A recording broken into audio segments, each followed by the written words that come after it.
Assalamualaikum warahmatullahi wabarakatuh. Saya Damrus Kurniawan dari kelas 6A akan menceritakan kisah singkat dari Nabi Yunus. Nabi Yunus termasuk orang yang soleh. Ia termasuk orang yang lurus, namun ada kelemahannya, yaitu mudah hilang harapan. Ia telah mengajak kaum menyembah Allah dan meninggalkan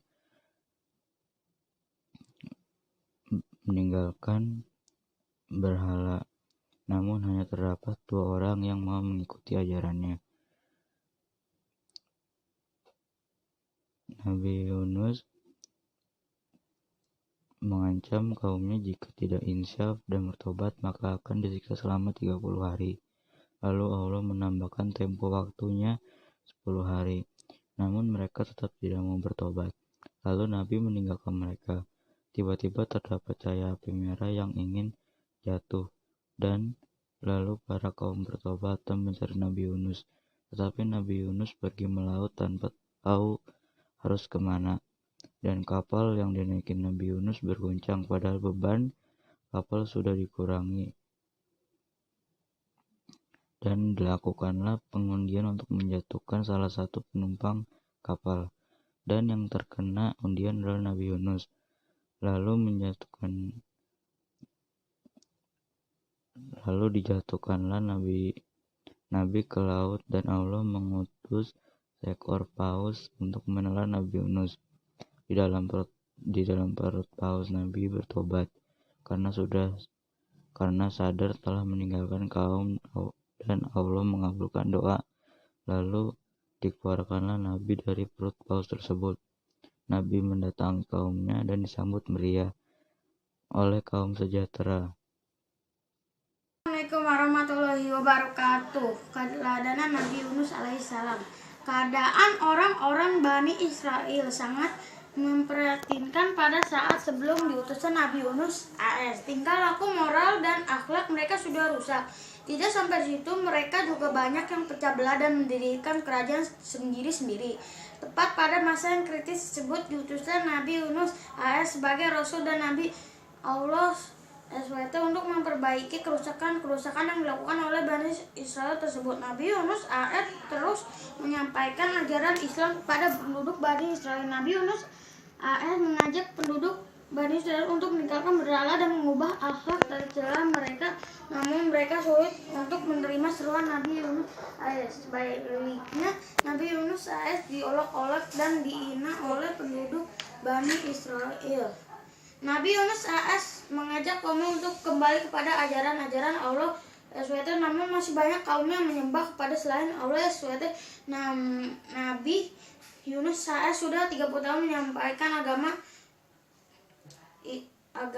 Allah SWT dengan penuh ketabahan dan kegigihan. Akan tetapi selama itu pula Nabi Yunus AS hanya mendapat pengikut sebanyak 2 orang saja.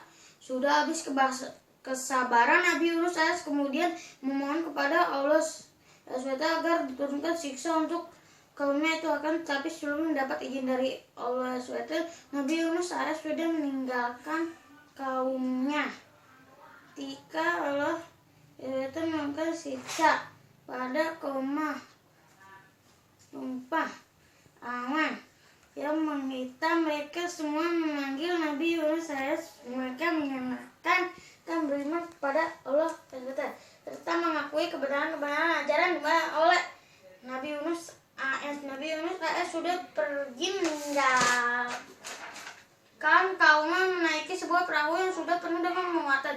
Tatkala perahu tersebut berada di tengah lautan, perahu yang penuh muatan itu hampir saja tenggelam karena banyaknya gelombang yang dihadapinya. Semua penumpang perahu pun takut tenggelam. Lalu nakoda perahu berkata, dulu perahu ini tidak pernah seperti ini. Mungkin di antara penumpangku ini ada salah seorang pelarian. Siapa itu di antara kalian menjadi seorang pelarian? Seru nakoda perahu. Semuanya diam, tidak ada yang menyawa. Kemudian nakoda perahu itu berkata lagi, sekarang aku undi saja, siapa yang menerima undian ini akan aku turunkan dari perahu ini tengah-tengah untuk mengurangi muatan, ujar nakoda perahu. Lalu diundilah penumpang tersebut. Undian tersebut jatuh kepada Nabi Yunus AS dan meninggal lagi masih jatuh kepada Nabi Yunus AS. Di situlah lalu Nabi Yunus AS turun dari perahu. Tatkala Nabi Yunus AS berada di tengah-tengah lautan, datanglah ikan besar kemudian menelannya. Nabi Yunus AS dengan panggilan Junun karena berada dengan perut ikan besar dengan keadaan gelap gulita selama berhari-hari. Nabi Yunus AS berada dalam 3 kegelapan, yaitu kegelapan perut ikan, lautan, dan malam. Ketika berada dalam kegelapan, Nabi Yunus berdoa, tidak ada Tuhan yang berhak disembah selain Engkau. Maha suci Engkau, sesungguhnya aku termasuk orang-orang yang zalim. Seandainya Nabi Yunus AS bukan termasuk orang-orang yang mengingat Allah SWT, niscaya Nabi Yunus tidak akan mendapatkan pertolongan Allah SWT untuk keluar dari perut ikan. Setelah berada dalam perut ikan berhari-hari, Nabi Yunus AS dilukan dari perut ikan tersebut ke suatu daerah yang amat gersang. Sementara itu ia dalam keadaan sakit dan tidak berdaya. Kemudian Allah SWT menumbuhkan sejenis pohon labu untuk makanan sehari-hari. Setelah itu Nabi Yunus AS dipinta Allah untuk pulang ke kampung halaman menemui kaumnya.